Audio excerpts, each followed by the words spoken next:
which will be about the BP energy outlook to 2035. Probably those students who received our scholarship last year heard one of my previous presentations, but just in case for those who are not aware of what BP as a company does apart from producing oil, gas and other forms of energy, our company produces public goods, and two most well-known of them are the BP Statistical Review of World Energy. This year we will publish the 64th edition of this book of numbers, which is one of the most sort of used sources of data on energy resources in the academic and actually business community. And certainly the most long-running, because in recent years quite a few institutions and private companies started to produce their overviews, but ours is the sort of longest surviving product. And we also each year for the last 5 years have been producing what is in front of you, and this is our vision of the global energy for the next two decades. So, of course, the main drivers of energy consumption are basically population growth and economic growth. On a slide, which is currently on the screen, you see our estimate of global economic growth on the left-hand side, and contribution of the population growth and per capita income growth to this growth of the global economy. We basically expect that global economy will be growing at 3.5% per annum over the next 2 decades, or more precisely from our base year, which is currently 2013, so that's growth from 2013 through 2035. So basically what you may see on the left-hand side is that we expect global economy to double by 2035. And we also expect that there will be 1.6 billion more people living on this planet. So the world population will reach 8.7 billion by 2035. And as you may see on the right-hand side, actually growth in productivity and also in per capita income, which is sort of the other side of this growth, will be driving economy. So it will be intensive growth. And most of this growth will actually happen in non-OECD Asia. I think you are familiar with this abbreviation OECD, which stands for the Club of Most Developed Nations. And for purposes of our reports, we usually divide the whole world in OECD and non-OECD. Of course, non-OECD is a pretty broad club. It's almost, it's everybody but those who are formally part of OECD, but we still find it useful to make this distinction. And actually, it is useful because these two groups of countries have quite peculiar economic and energy consumption patterns. And you may see it on the right-hand side, where, first of all, you see that basically productivity growth in non-OECD will be much faster over the forecast period. And of course, in this non-OECD world, China and India will be sort of key nations. Basically, we expect that by 2035, China will be the largest economy in the world, and India will be the third largest economy. But you'll hear from me later in my presentation that in spite of this tremendous growth, we expect that the pattern will be actually flattening. So both China and even India will be growing slower and slower over these 20 years. So that's about economy and population. If we then turn to our main topic, which is energy consumption, and you may see it on the left-hand side, again, broken down between OECD and non-OECD Asia, and actually other non-OECD. You see exactly the point which I've just mentioned, which is that basically, first of all, non-OECD will be growing energy consumption faster than OECD. I mean, it's quite visible. We think that energy consumption in the developed world will be growing just by 0.1% per annum over these 20 years. So basically, one may call it flat pattern. On the other hand, growth of energy consumption in non-OECD will be 2.2%, which will result in the global average of 1.4% per annum. So basically, we expect global population to grow by 23% over these 20 years, global economy to double, but energy consumption grow by just 37%. I mean, 37% is a lot, but if you compare it with doubling of the economy, I mean, that's not as much as one could have expected. And that's because, of course, of two factors. I mean, first factor I mentioned, I mean, what will happen is that energy growth in non-OECD Asia will be slowing down. You see on the right-hand side that over the last 13 years, one may call it 15 years, growth was in excess of 6% per annum. And we expect that during our forecast period, this growth will go down to around 2% per annum. And you see that we see two main factors which will contribute to the slower growth of energy consumption. The first is slower GDP growth. We expect that as China and India and other countries in that region develop, they will be growing slower and slower. And another factor is, on the other hand, acceleration, but acceleration not of growth, acceleration of energy efficiency gains. And that's it's basically named decline in energy intensity, which is, as you may understand, the same process. Basically, energy efficiency increases, so energy intensity, which is amount of energy one needs to produce 1 unit of GDP, goes down. And that's what actually underpins our forecast, and it may sound and may look pretty intuitive, but why I'm spending so much time speaking about that is that basically there are still people around this world who believe in peak resource consumption or production. They think that this planet will not be able to support development, further growth of economy and further growth of population.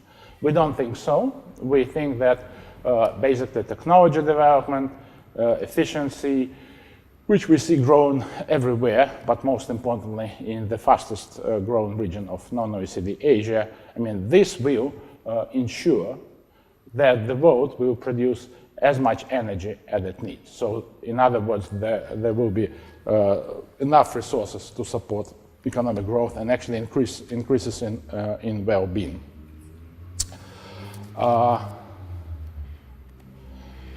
If we turn to consumption by by the economic sector or by fuel, you will notice that basically sector-wise, industry has been the fastest growing energy consumer over the last period of time, and that's because countries like China were industrializing. So basically, industry was the fastest growing energy consumer in these countries.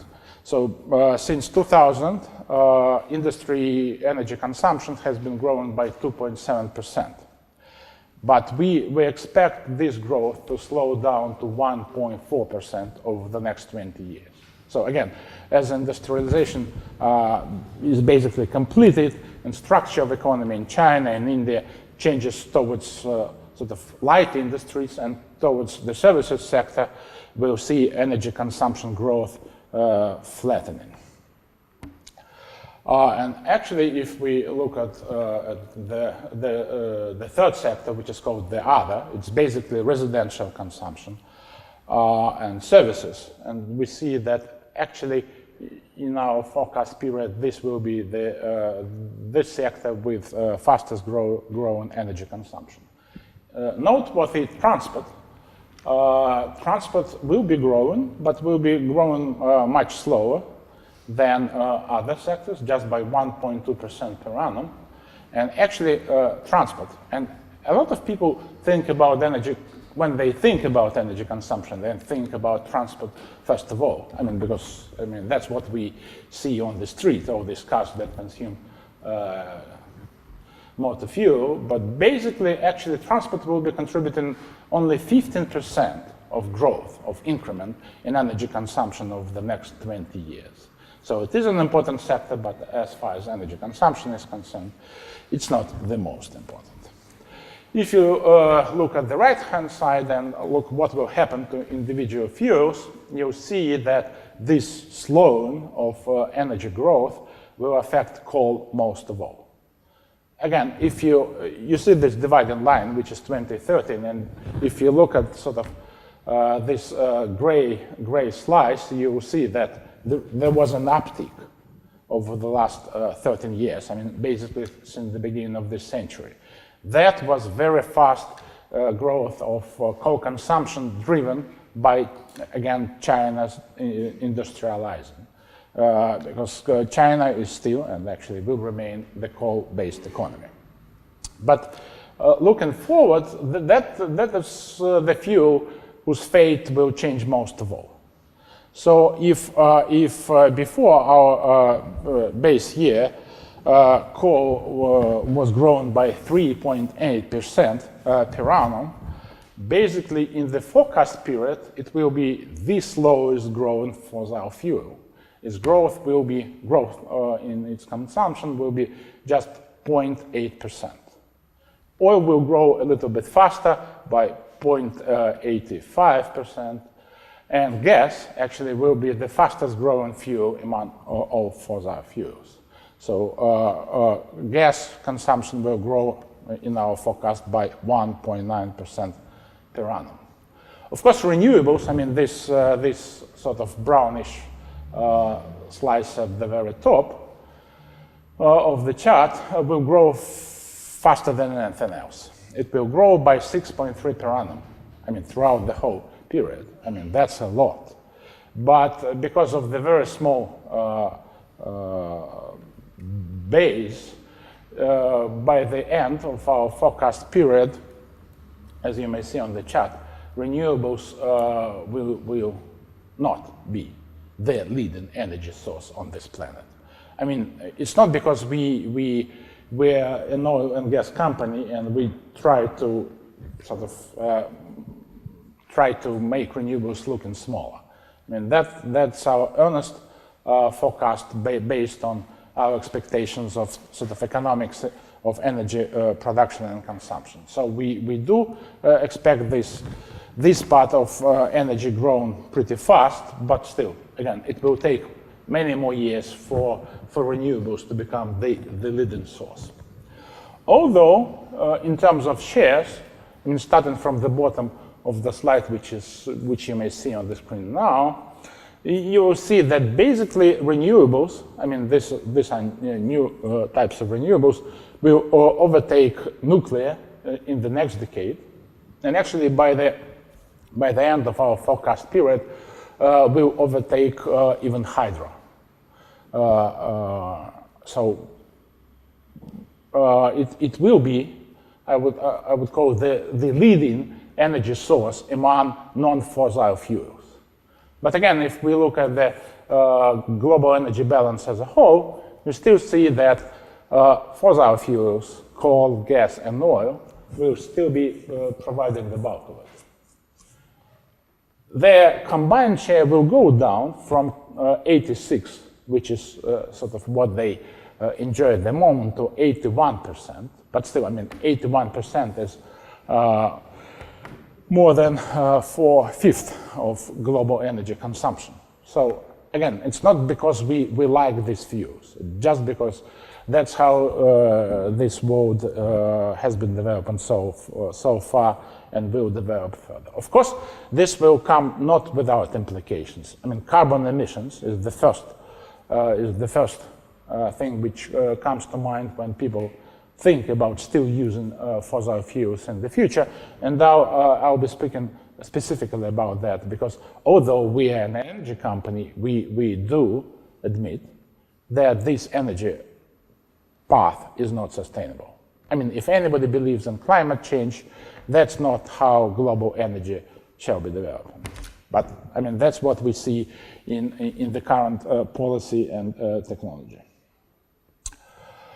Okay, again, if we think about the main sector which will be using energy, it's of course power generation. I mean, that's sort of transmission. I mean, it's not final consumption, but still it is important. And it's not only important because share of all energy resources used in the world which are consumed in power sector will grow from 42% in 2013 to 47%. So almost half of all primary energy resources will be used in power generation by 2035.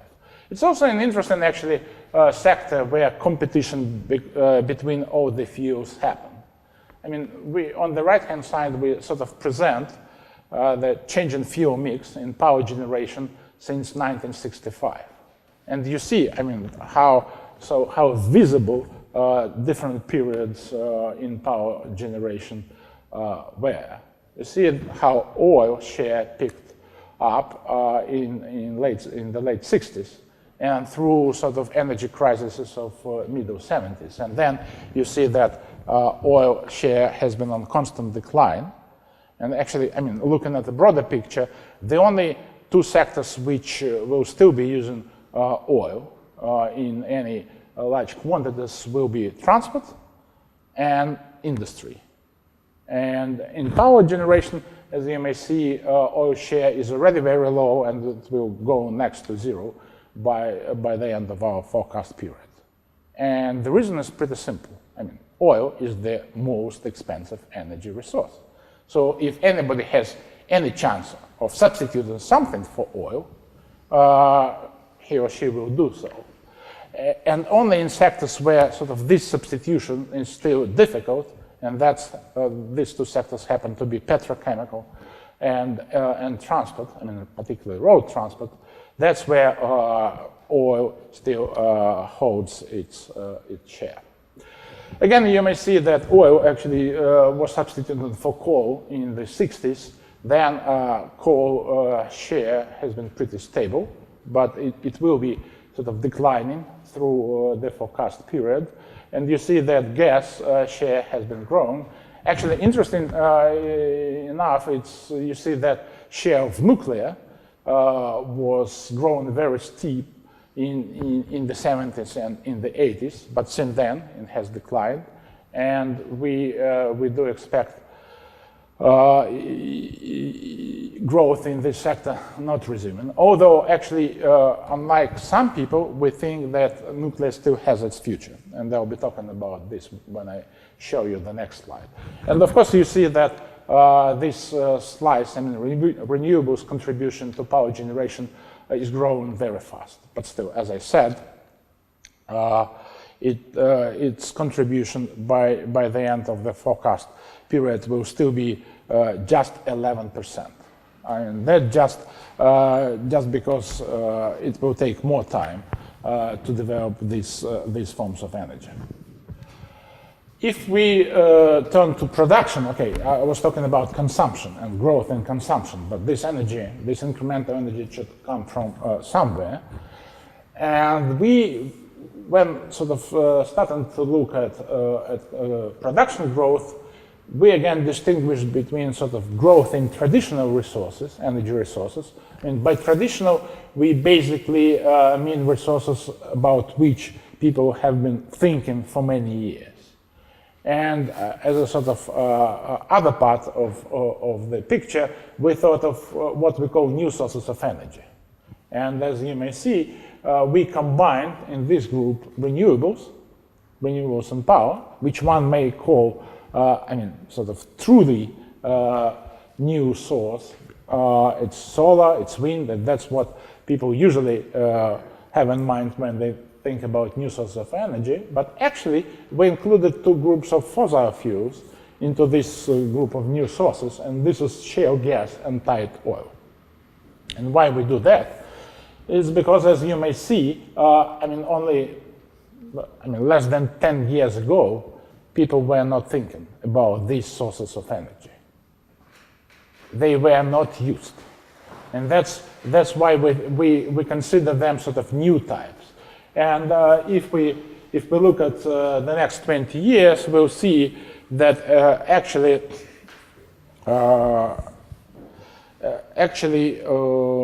their contribution will be pretty significant.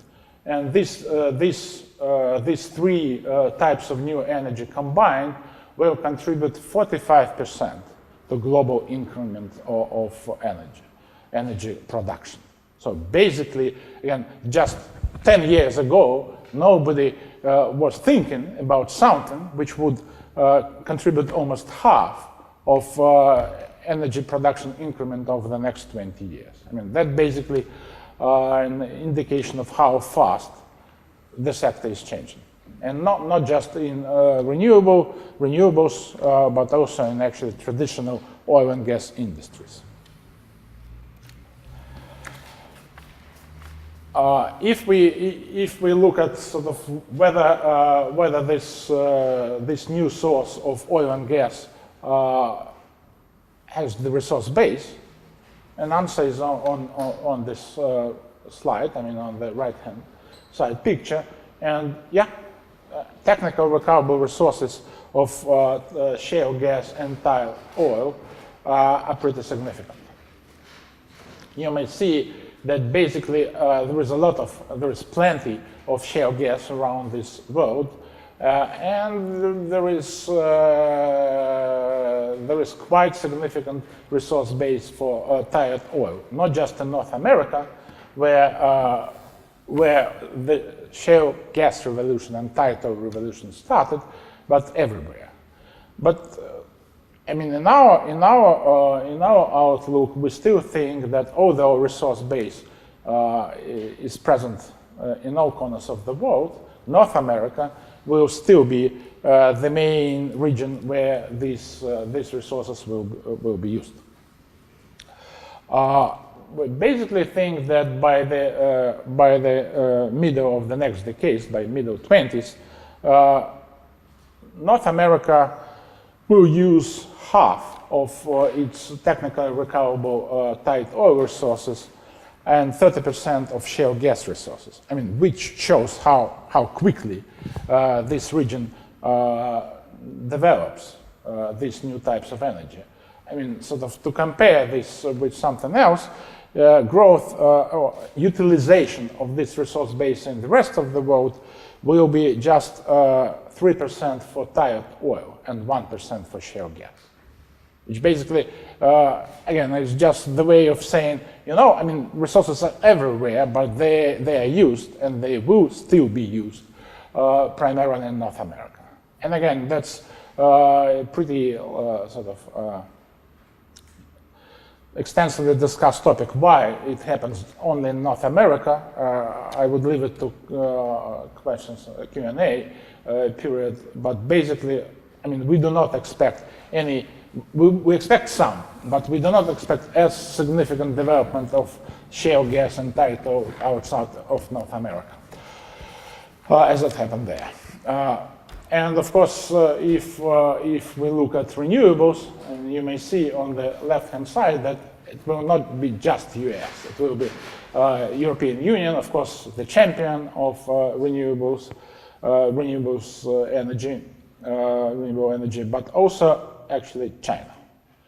But of course, as you may see, by the end of our forecast period, China will sort of will go close to the level of renewables utilization, which is currently seen in European Union. So again, everybody will be developing renewables, and the speed will be pretty fast. But still, as you may see on the right-hand side, I mean, in terms of absolute increment, China actually will overtake everybody. But in terms of growth, in sort of growth rates, EU we will be leading, and actually in terms of penetration, which is important. I mean, EU will be the leading region in the world. In the EU, we expect that over 30%, I mean, close to 1/3 of energy used in power generation will come from renewables. If you recall, I said that for the world as a whole, it will be just 11%. So again, renewables will grow everywhere, but not equally. Okay, let's turn to two leading types of fossil fuel.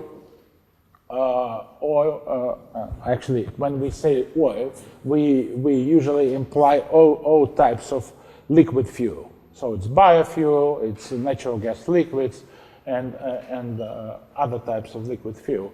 We basically say oil for simplicity. So over the next 20 years, we expect oil, or actually rather liquid consumption, to grow from the current 92 million barrels per day to 111 million barrels per day. So basically growth of 19 million barrels. And as you may see, again, if we divide the world in OECD and non-OECD, the sort of growth pattern will be pretty different. Actually, OECD entered structural decline in oil about 6 years ago, and it will continue declining. All consumption in developed countries keeps going down, down, and down, and that's because of growth in energy efficiency.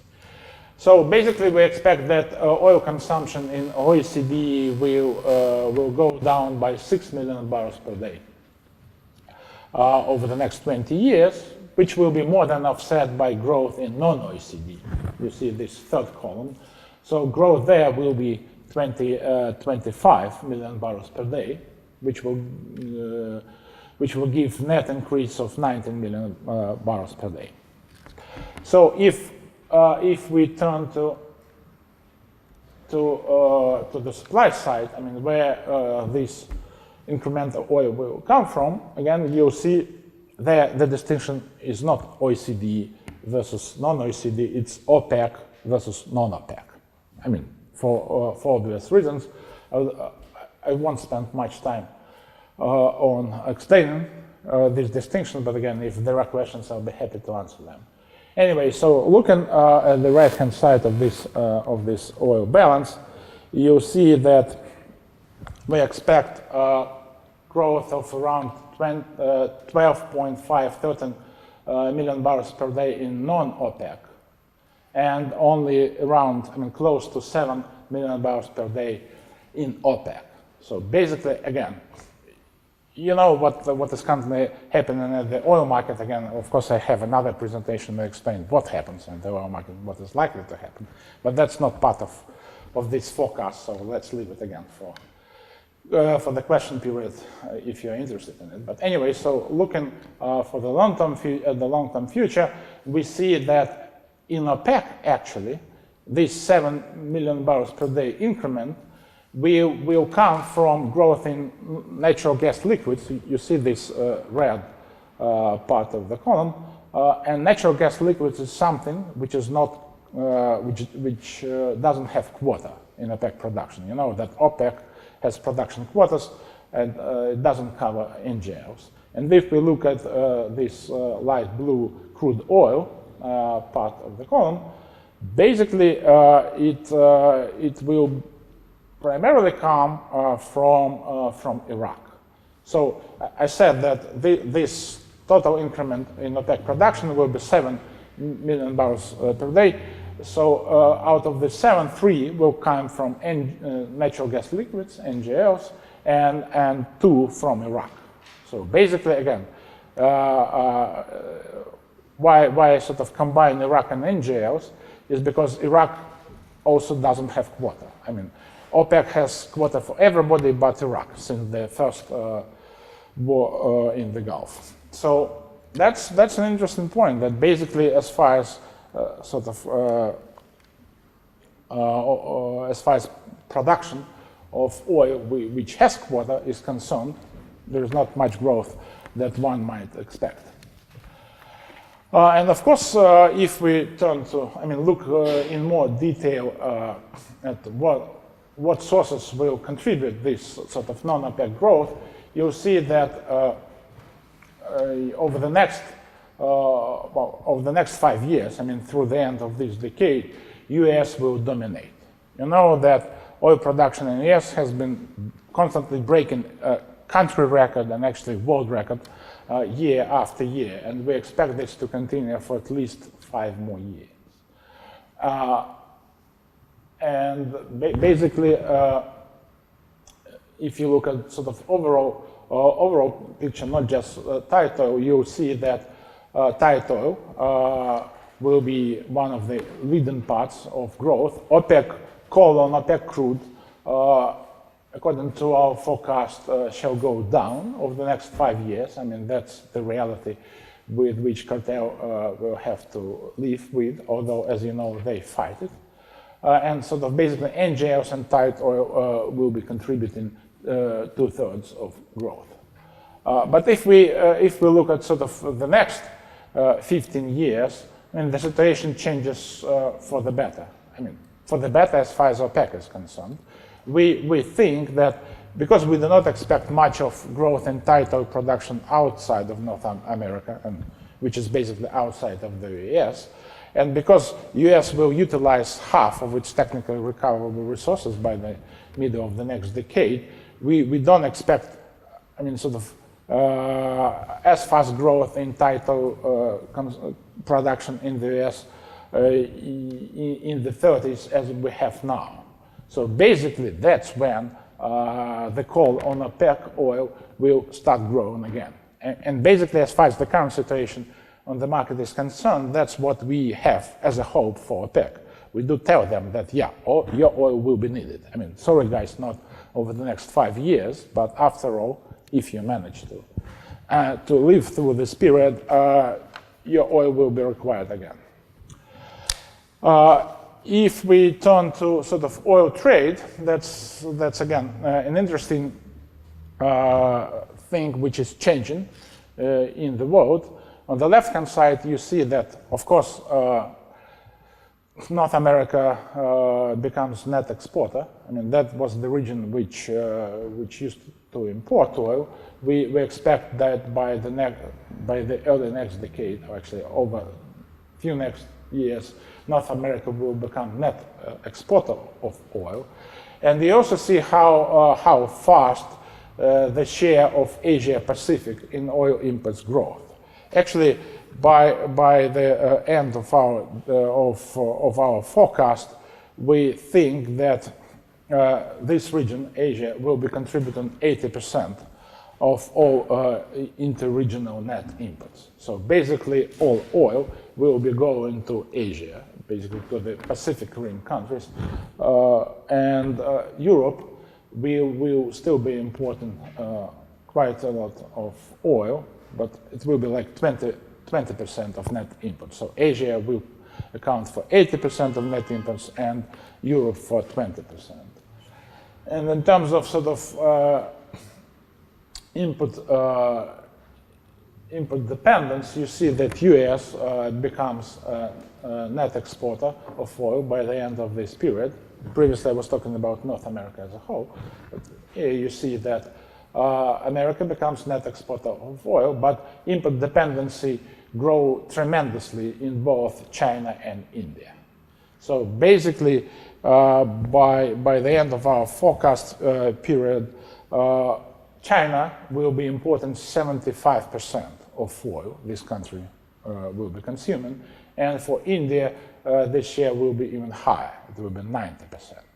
So again, coming back to these geopolitical implications of oil trade and oil dependency, one cannot help but think, I mean, who will care about security of supply of oil over the next 20 years?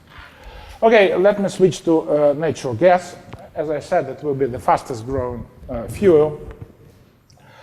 And if we start with production, which you may see on the left-hand side, there you may see that OECD shale and non-OECD shale will be an important contribution, an important increment in gas production.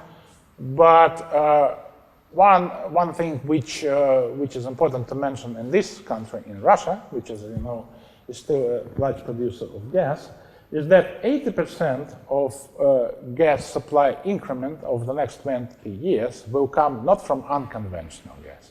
It will come from conventional fields in non-OECD. So basically, primarily actually in Russia and in some other countries. As far as shale is concerned, you see that basically North America will, you see this, we call it OECD, but within this OECD group, 85% of shale gas production will come from North America. Because as I mentioned, we do expect other countries developing shale gas too, but they will not be as successful as the United States. The United States has been so far. Consumption-wise, again, you see that power generation and industry will be two key sectors which will grow gas consumption. Interestingly, you see this sort of spec, which is called transport, at the very top of the chart. I mean, this blue spec, slice which is growing.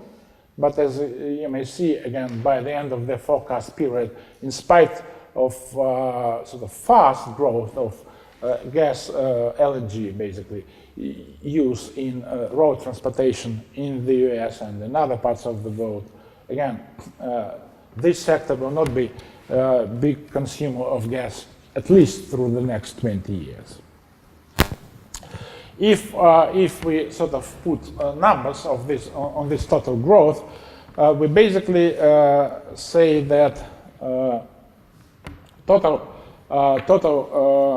gas consumption will grow by 165 billion cubic feet per day, which is a lot. Again, if somebody is more used to billion cubic meters, of course, again, for Americans, BCF day is a more commonly used unit, but in other parts of the world, people are more used to cubic meters. But for gas, it's very simple, because one has just roughly multiplied by 10 a figure in cubic feet per day to get million cubic meters. Or for billion, it will be billion. So basically, 165 billion cubic feet per day means 1.65 trillion cubic meters, which is a lot. I mean, the current gas consumption in the world is 3.3 trillion cubic meters, so that will be tremendous growth. Okay, and if we look at sort of different types of natural gas transportation, because gas is still the same, but as you perhaps have heard, people keep distinguishing between pipeline gas and LNG, liquefied natural gas. And that's what we also have in our forecast, because basically it is important as long as sort of integration of regional markets is concerned, because it's pretty difficult to build a gas pipeline from North America to either Asia or Europe. but LNG basically covers this gap. At the moment, the world still has 3 leading gas-consuming markets: North America, Europe and Eurasia, and Asia. But in the future, we think that, eventually this market will be integrated and become similar to oil market or coal market, which are global markets. But through our forecast period, we do not expect to happen. But we still think that markets will be more integrated. And that's exactly what LNG will be doing to gas markets, because LNG basically allows to transport gas from one corner of the world to another one. So basically, as you may see on the left-hand side, we expect LNG supply, LNG production to double, almost to double over the forecast period. Again, you see that there are sort of waves we expect in LNG supply, and that's because of sort of cyclical nature of investment in this sector. And actually, energy sector in this respect is no different from any other. So if there is a decline in investment in one period of time, it of course leads to sort of dip in supply growth sometime later. But in any case, if even with these sort of periods of slower growth in LNG supply, as I said, LNG will double, and actually new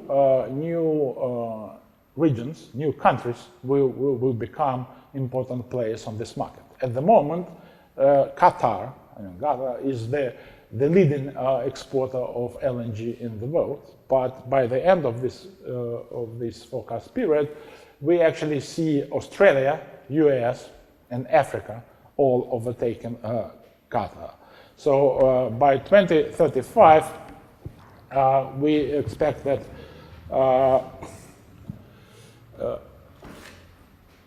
Australia will be contributing 24% of LNG supply.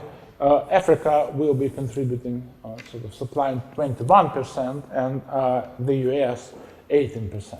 So these three regions, countries, will be, one region and 2 countries will be the key suppliers of LNG in the world. And that will be completely new situation, because so far, neither Australia, nor US, nor Africa are big suppliers of LNG.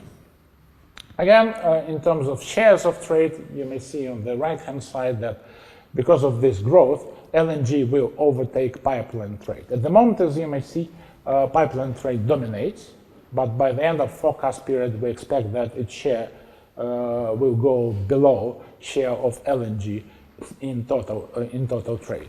And you see that basically the share of total trade and consumption will remain almost constant, and it will grow over the initial years of our forecast, but then basically it will stabilize. And that's because a lot of gas will be produced locally in places like China, first of all.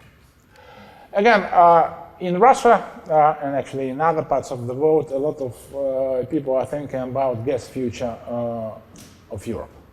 And that's what we have on this slide. We show that in Europe there will be diversification of gas supply. We do see this growth in LNG import, but we admit that net pipeline import will still be the main source of gas supply in Europe.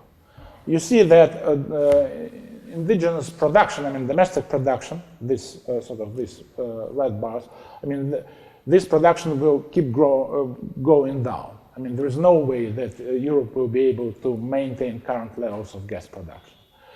So even without much growth in gas consumption, Europe will have to find more and more gas to satisfy its own demand. So that gas will be imported. And as we say, Europe will get more LNG, but it still will get a lot of pipeline gas. And at the moment, 80% of this pipeline gas comes from Russia. And we do think that other countries will enter this arena, will be pipeline suppliers to Europe. But still, Russia will be contributing around 1/3 of gas consumption in Europe.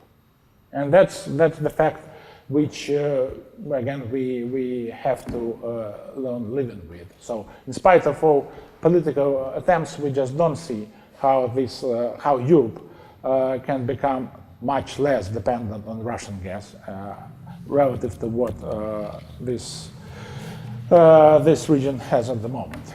Okay, so these are sort of highlights of our energy forecast. And if anybody is interested in more detail, it just takes going to our website and looking not just at this presentation, but what is called Energy Outlook booklet, which first of all has many more slides, and also, picture slides, graphs, but it also has a lot of bullet points between all these slides, sort of summarizing all key findings. I'm not finished yet because I was going to speak about sort of uncertainties of this forecast. To save time, I won't spend much time on low GDP growth. We just sort of looked at what might happen to energy consumption if economy growth not at 3.5% per annum, as we have in our base case, but at sort of, say, just 3% per annum. And that's what you have on this slide. Yeah, we do see sort of that by the end of our forecast period, in this case, in this low GDP growth case, the world will need 18% less energy relative to our base case, and this will affect all types of fuel. Coal will be most affected, but interestingly, renewables will be as much affected as coal. Just because in the low GDP growth scenario, we see that many sort of developing non-OECD countries will have difficulties with subsidizing renewables. And one fact everybody needs to know about renewables is that's a clean energy source, but commercially it's still uncompetitive. It requires subsidies to be developed, apart from onshore wind in some parts of the US. Okay, I've mentioned climate policies, and I said that basically, again, if one looks at what happens with energy efficiency, there is tremendous sort of gap opening between economic growth and energy consumption growth, which is good. That's energy efficiency. And there will be additional gap between energy consumption and carbon emissions because of sort of positive changes in the fuel mix. But this will not be enough. So that if we look at this chart, which sort of shows our emission pattern with the recommended pattern, which is called 450, we still see that the world will emit much more than is needed to prevent global temperature from rising by over 2%. So, and that's why we say, okay, there is a lot of options for changing policy, and we think that it's doable. What we can see is that so far the policies that many countries have started to implement just do not suffice to achieve this result. Okay, let me stop here, and if you're not too tired and if you have questions, including on oil and gas sector in this country, I'll be happy to answer them.